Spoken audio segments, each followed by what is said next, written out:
In the vast expanse of the galaxy, where civilizations rise and fall like waves upon cosmic shores, there exists a truth so terrifying that even the oldest and most powerful species dare not speak of it openly.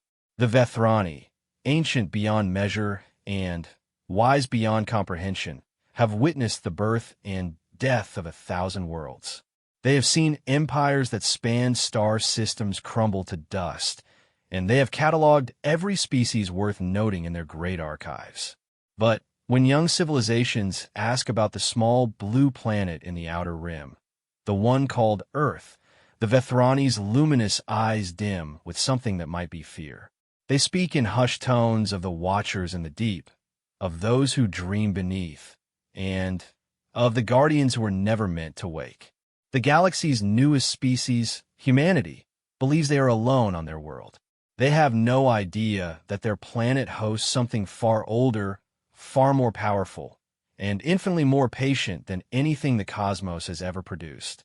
Something that has been waiting, watching, and protecting Earth long before the first human ever looked up at the stars and wondered if they were alone. The Vethrani know, and that knowledge keeps them far, far away from the small blue world where humanity plays at being the dominant species, blissfully unaware that they are merely the latest guests in a home that belongs to something else entirely. Captain Sarah Shuns stood before the massive holographic display aboard the exploration vessel Horizon's Edge, her dark eyes reflecting the swirling patterns of stars that represented their current position in the galaxy. 3 years into humanity's first major expedition beyond the solar system, they had made contact with dozens of alien species, each more fascinating than the last. Trade agreements have been established, cultural exchanges initiated, and humanity had finally taken its place among the galactic community. Or so they thought. "Captain, we're receiving a priority transmission from the Vethrani delegation," announced Lieutenant Torres from the communication station. The young officer's voice carried a note of excitement that Sarah didn't share. After months of requesting an audience with the galaxy's oldest known civilization, the Vethrani had finally agreed to meet with the human delegation. "Put them through," Sarah commanded, straightening her uniform. The Vethrani were legendary throughout the galaxy. Ancient beings who had achieved spaceflight when most worlds were still cooling from their formation. Their technology was beyond comprehension, their wisdom sought by every species, and their approval could mean the difference between humanity's acceptance into the greater galactic community or continued isolation on the fringes of known space. The hologram shimmered and reformed, displaying a tall, ethereal figure whose translucent skin seemed to contain swirling galaxies. Ambassador Kethvar of the Vethrani stood nearly 8 feet tall, his elongated limbs moving with a grace that spoke of millions of years of evolution. His eyes, large and luminous, held depths that Sarah suspected had witnessed the birth and death of civilizations. "Greetings, Captain Shun," Kethvar spoke, his voice carrying harmonics that seemed to resonate through the ship's hull. "I come bearing both welcome and warning for your species." Sarah felt a chill run down her spine. Something in the ambassador's tone suggested this meeting would not unfold as she had hoped. "Ambassador, we are honored by your presence. Humanity has long wished to establish formal relations with the Vethrani. Your species has impressed many with your rapid advancement and natural curiosity," Kethvar acknowledged, but his expression remained grave. "In a remarkably short time, you have developed faster-than-light travel, established peaceful contact with numerous civilizations, and demonstrated both intelligence and adaptability. These are admirable traits. Thank you, Ambassador. We hope to continue learning from the wisdom of elder species like yours." Kethvar's large eyes seemed to darken, and Sarah noticed that several of her crew members had stopped their work to listen to the conversation. The bridge had fallen unusually quiet. "There is something we must discuss, Captain Shun. Something that concerns not just humanity's future in the galaxy, but the very nature of your homeworld." The ambassador paused, and Sarah could have sworn she saw something like fear flicker across his ancient features. "Tell me, what do you know of your planet's history?" "Truly no," beyond what your sciences have revealed. Sarah frowned at the unexpected question. Earth is approximately 4.5 billion years old. Life emerged roughly 3.5 billion years ago. Our species evolved over millions of years, and we've documented our civilization's development over the past several thousand years. Why do you ask? Because, Captain Shun, your scientists have documented only the surface of truth. Kethvar moved closer to the holographic projector, and Sarah could see the complex patterns shifting beneath his translucent skin. The Vethrani have been observing your galaxy for over 50 million years. We have watched worlds bloom and die, species rise and fall, and we have cataloged every significant development in this spiral arm of space. He paused again, and Sarah realized she was holding her breath. In all our observations, in all our vast records and accumulated wisdom, we have never encountered anything like what dwells within your Earth. The bridge fell completely silent. Sarah could hear only the soft humming of the ship's systems and her own heartbeat. I'm not sure I understand, Ambassador. Your oceans, Captain Shun. They cover over 70% of your planet's surface, reaching depths of over 11 kilometers in some places. Your species has explored less than 20% of these depths. You assume that what lies in those darkest places is simply marine life, geological formations, perhaps some unknown species of deep-sea creatures. Kethvar's image flickered slightly, and Sarah wondered if the signal was being affected by some kind of interference. You assume wrong. Sarah felt her mouth go dry. Around the bridge, her crew members had stopped all pretense of working and were now openly listening to every word. 47 million years ago, Kethvar continued, the Vethrani sent an exploratory mission to your solar system. It was a routine survey, the kind we had performed on thousands of worlds. Your sun was younger then, your planet still developing. We expected to find either a barren rock or perhaps primitive life beginning to emerge from your primordial oceans. The ambassador's form seemed to shimmer with some internal light, and Sarah realized that what she had taken for decorative patterns beneath his skin might actually be some form of written language or memory storage system. Instead, we found them. Them. Sarah's voice came out as barely a whisper. The sleepers. The deep ones. The first children of the abyss. Each title seemed to carry weight that pressed against Sarah's mind. We do not know their true name, for they communicated not in words, but in concepts that our minds could barely comprehend. They were already ancient when we found them, already established in the deepest places of your world's oceans. Sarah's first instinct was to dismiss this as some kind of elaborate hoax or misunderstanding, but the absolute sincerity in Kethvar's voice, combined with the Vethrani's legendary honesty, made doubt impossible. What do they look like? They transcended physical form as we understand it, Captain Shun. Sometimes they appeared as vast, tentacled beings larger than your greatest cities. Sometimes as shifting geometries that hurt to perceive directly. Sometimes as nothing more than shadows that moved independently of light sources. But their intelligence, their power, it was unlike anything we had encountered in 50 million years of exploration. Sarah found herself gripping the edge of her command console. What do they want? That is perhaps the most disturbing aspect of our encounter. They wanted nothing from us. They seemed amused by our presence. One of them, if individual identity even applies to such beings, communicated with our expedition leader. The message was simple and terrifying in its implications. Kethvar paused, and Sarah could see that even after millions of years, the memory still affected him. They told us that Earth was their garden, and that they were its gardeners. They said that life on your planet developed according to their design, that they had been guiding evolution since its earliest stages, and they warned us that any interference with their work would be met with consequences beyond our comprehension. But that's impossible, Sarah protested, though her voice lacked conviction. Evolution is a natural process. Life on Earth developed through random mutations and natural selection. Did it? Kethvar's question hung in the air like a challenge. Tell me, Captain, why is your species so uniquely suited for space travel among Earth's life forms? Why did humans develop technology and curiosity while other intelligent species on your world, dolphins, octopi, elephants, did not? Why do your myths and legends from every culture speak of beings that came from the sea, of sleeping gods beneath the waves? Sarah felt the deck seem to shift beneath her feet, though she knew the ship was maintaining steady flight. Everything Kethvar was saying challenged fundamental assumptions about humanity's place in the universe.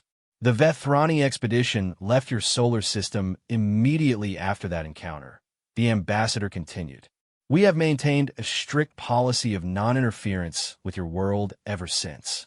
When other species began to notice your rapid technological development and requested information about Earth, we discouraged their interest. Discourage how? We shared our experience. Most species, upon learning what truly inhabits the depths of your world, choose to avoid contact with humanity altogether.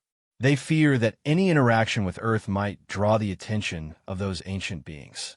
Sarah's mind raced through the implications.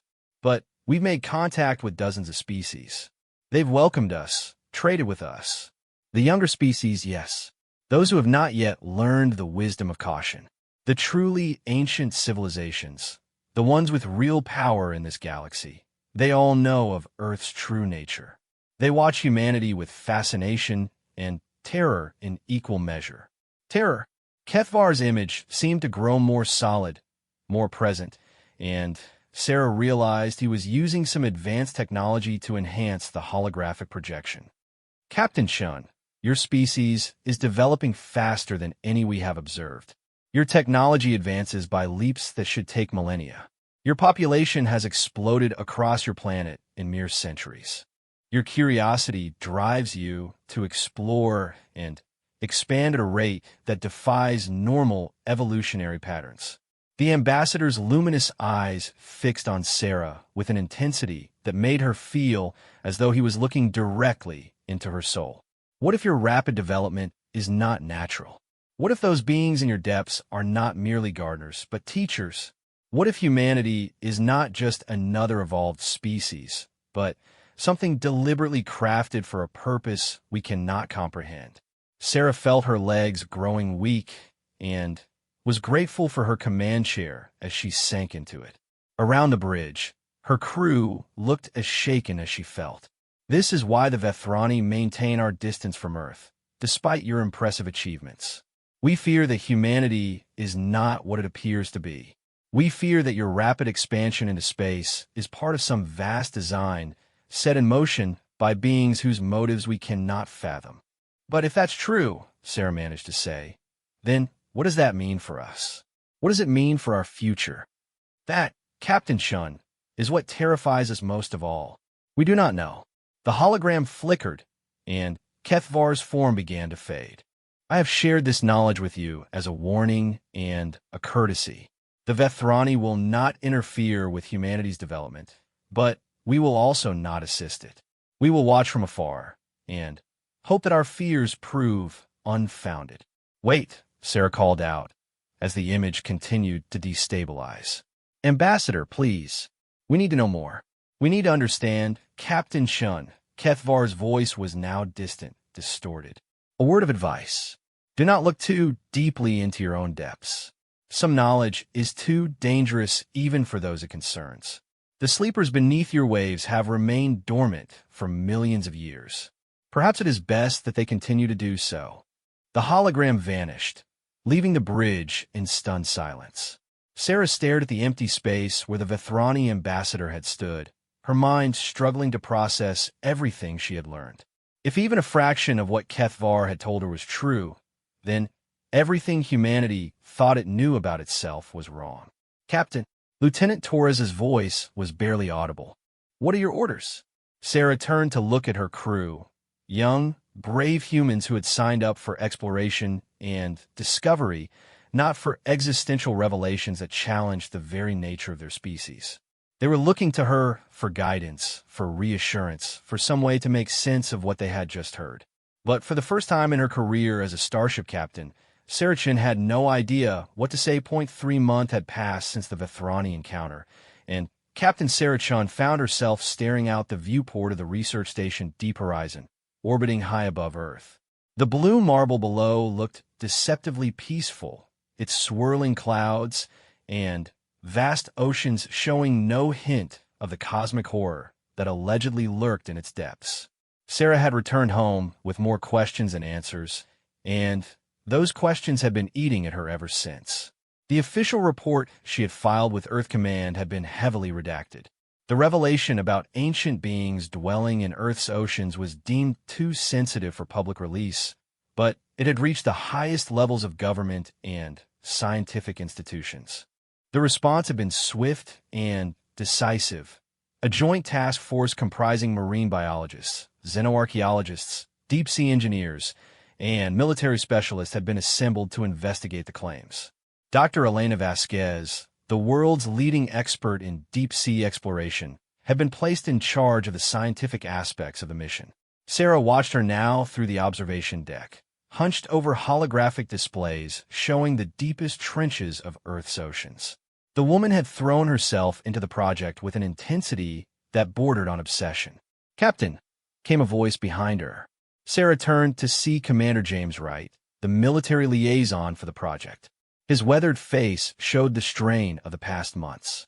"We've got the green light for Phase 2. The Leviathan has completed its final tests and is ready for deep deployment."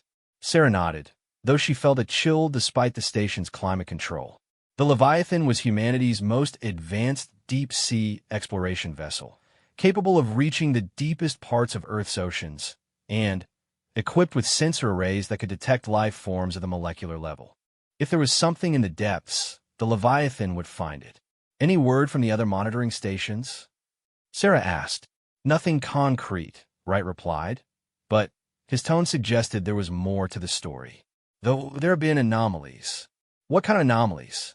Wright pulled up a holographic display showing a map of Earth with dozens of red dots scattered across the ocean floors. Over the past 3 months, seismic stations around the world have detected low-frequency vibrations coming from deep ocean trenches. The patterns are too regular to be natural geological activity. Sarah studied the display, noting that the vibrations seemed to be concentrated in the deepest parts of the ocean: the Mariana Trench, the Puerto Rico Trench, the Chromatic Trench.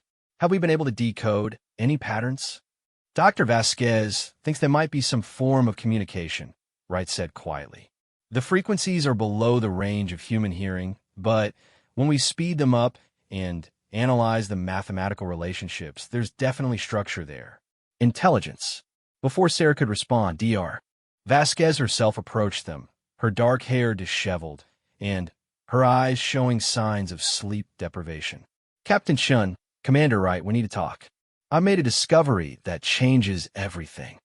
They followed the marine biologist to her private laboratory, a chamber filled with floating holographic models of ocean currents, geological formations, and what appeared to be massive three-dimensional structures. Sarah immediately noticed that the structures didn't look natural. They were too symmetrical, too purposeful. "What are we looking at, Doctor?"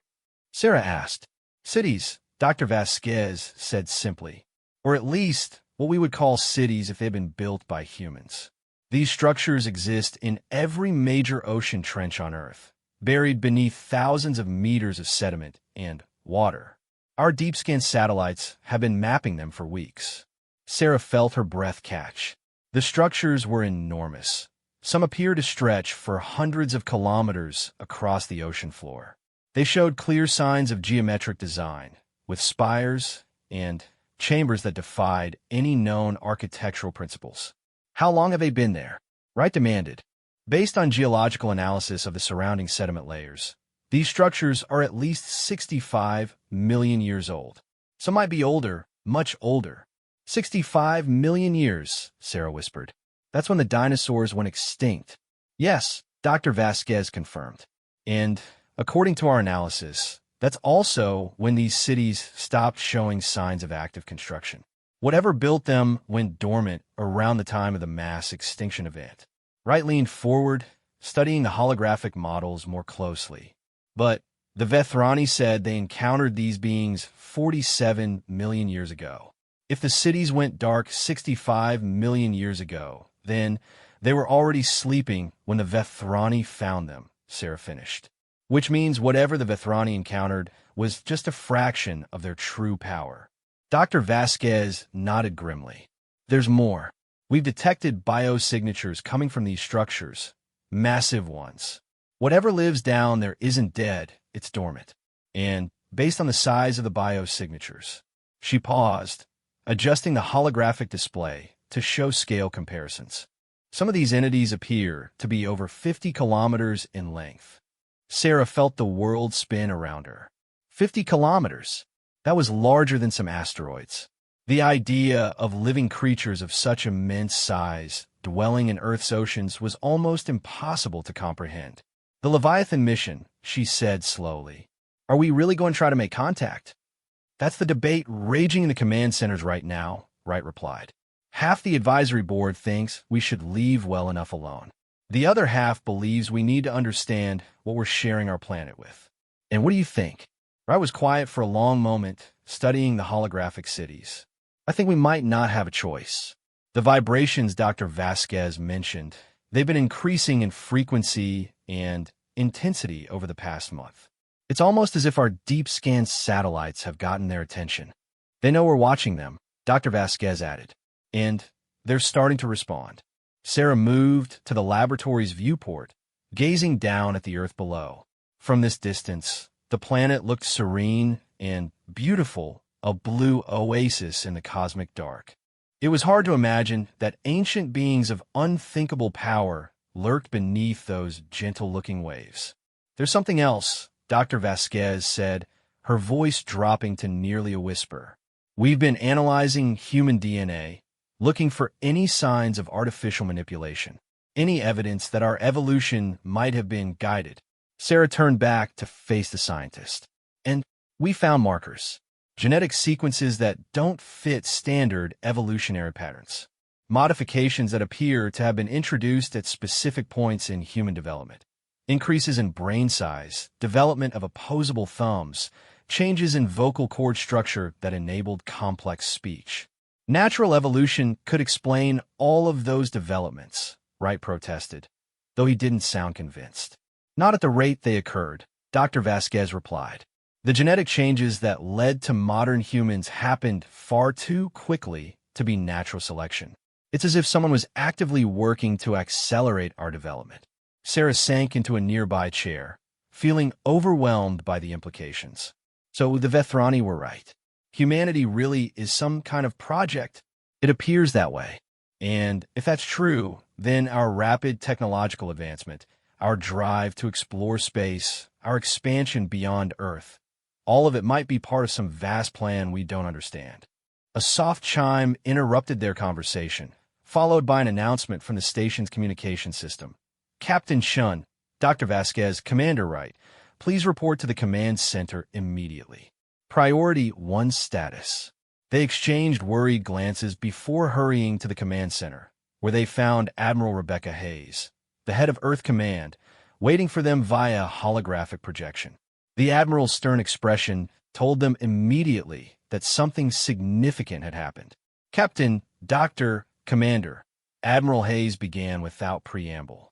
We have a situation. 20 minutes ago, every deep ocean monitoring station on Earth detected a massive energy surge originating from the Mariana Trench. A holographic display appeared showing the deepest part of Earth's oceans, with waves of energy radiating outward from a central point like ripples on a pond. The energy signature is unlike anything we've seen before, the Admiral continued. It's propagating through the ocean floor at near light speed, and it's causing secondary responses from every major trench system on the planet. They're waking up, Dr. Vasquez breathed. That's our assessment as well, Admiral Hayes confirmed, which is why I'm authorizing immediate deployment of the Leviathan. We need to know what we're dealing with before this situation escalates further. Sarah felt a chill of premonition. Admiral, with respect, sending a small research vessel into the depths right now might be seen as a provocative act. Captain, we're past the point of caution. Whatever's down there is stirring, and it's responding to our presence. We can either gather intelligence and try to establish communication, or we can wait blindly for whatever happens next. Right step forward. Who's commanding the mission? Admiral Hayes's gaze shifted to Sarah. Captain Shun, you've had direct contact with the Vethrani. You understand the scope of what we're dealing with better than anyone else. The Leviathan is yours to command. Sarah felt the weight of responsibility settling on her shoulders like a lead blanket. The idea of descending into the depths to face beings that had terrified the galaxy's oldest civilization seemed like madness. But the Admiral was right. They were past the point of safe choices.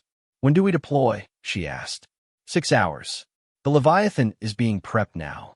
You'll have a crew of 12 specialists, plus Dr. Vasquez as your scientific advisor. Your mission is to descend to the source of the energy surge, gather as much data as possible, and attempt peaceful contact if the opportunity arises. And if these beings react negatively to our presence. Admiral Hayes was quiet for a moment, and Sarah could see the burden of command in her eyes.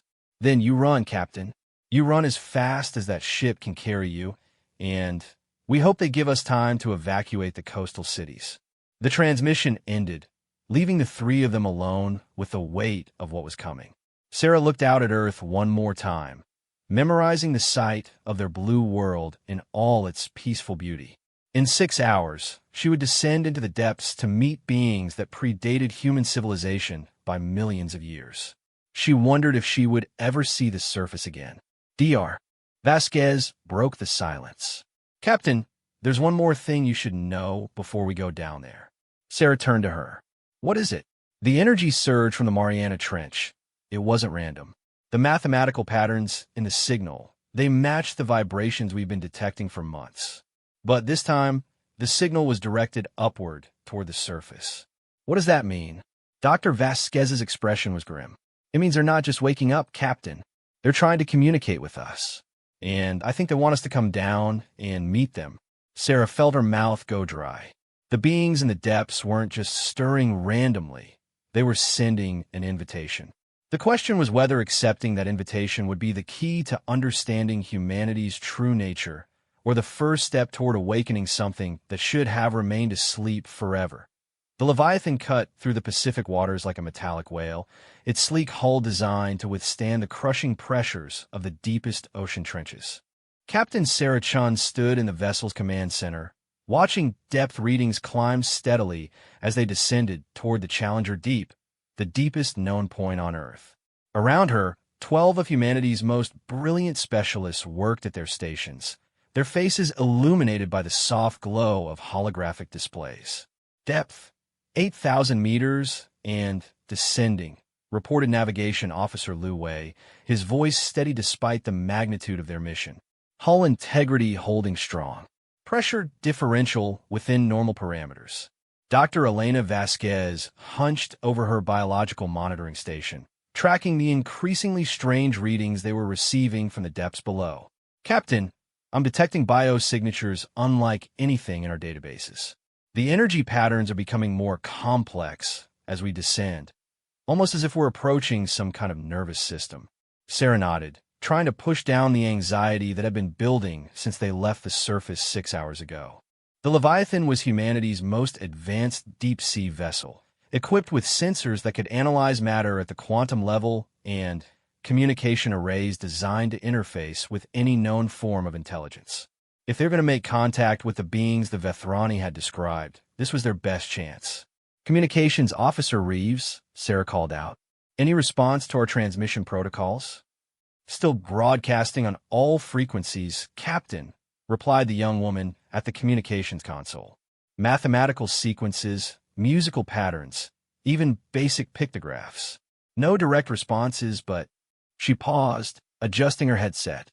The background noise is definitely changing. It's becoming more organized, more purposeful. Explain. It's like listening to a conversation in a language you don't understand, but recognizing that it is a conversation. The patterns are too complex and structured to be natural phenomena. Sarah moved to the main viewport, a reinforced transparent aluminum window that currently showed nothing but the black depths of the ocean. Their powerful lights could penetrate only a few hundred meters into the crushing darkness below, revealing occasional deep-sea creatures that fled from their artificial illumination like ghosts. Depth, 9,000 meters, Lu Wei announced. We're entering the Hadal Zone. No human-made vessel has ever gone this deep before. The pressure readings on Sarah's console showed forces that would crush a normal submarine instantly. The Leviathan was holding together, but she could hear the subtle groans and creaks of its hull as thousands of tons of water pressed against them from all directions. "Captain," Dr. Vasquez called out, her voice carrying a note of excitement and fear. "I'm reading massive structural formations directly ahead. The sonar is picking up geometric shapes that definitely aren't natural. We're approaching the edge of one of the cities." Sarah returned to the command center as a three-dimensional holographic map materialized above the central console. What it showed defied comprehension. Vast towers and domes rising from the ocean floor, their surfaces covered in what appeared to be hieroglyphic patterns that seemed to shift and change even as they watched. The structures stretched beyond the range of their sensors, disappearing into the darkness like some impossible underwater metropolis. "My God," whispered engineer Patricia Kovac, her usual technical composure cracking. "How was this possible? These structures would have to be made of materials stronger than anything we know how to manufacture." "The architectural principles don't make sense either," added archaeologist Dr. Marcus Stone. "Some of these towers appear to be growing straight up from the ocean floor without any visible foundation supports. The physics alone should make them impossible." Sarah studied the holographic city, noting the organic curves and impossible angles that seemed to hurt her eyes when she looked at them directly. "Dr. Vasquez, are you detecting any life signs from these structures?" "Affirmative, Captain. Massive biosignatures throughout the city, but they're unlike anything I've ever encountered. The energy patterns are so complex they're almost like reading brainwaves, but scaled up to tremendous size. Whatever lives in there isn't just big, it's incredibly intelligent." A soft chime echoed through the command center, followed by communications officer Reeves's voice. "Captain, I'm receiving a direct signal. It's coming from the largest structure in the city, that spiral tower at the center." "Put it through," Sarah ordered, her heart rate increasing. The speakers crackled to life, but instead of sound, Sarah felt something touch her mind directly. It wasn't words or images, but pure concept and emotion flooding her consciousness with meanings that her brain struggled to process. Around her, she could see her crew members reacting similarly, some gasping, others gripping their consoles for support as the alien communication washed over them. "Welcome, small swimmers. We have been waiting for you to develop sufficient depth." Asterisk the voice, if it could be called a voice, resonated not through their ears, but directly into their thoughts.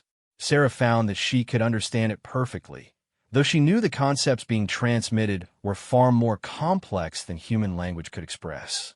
"This is Captain Sarah Chun of the vessel Leviathan," she spoke aloud, hoping her words would be understood. "We come in peace, seeking understanding." Peace, asterisk the concept that came back, carried layers of meaning.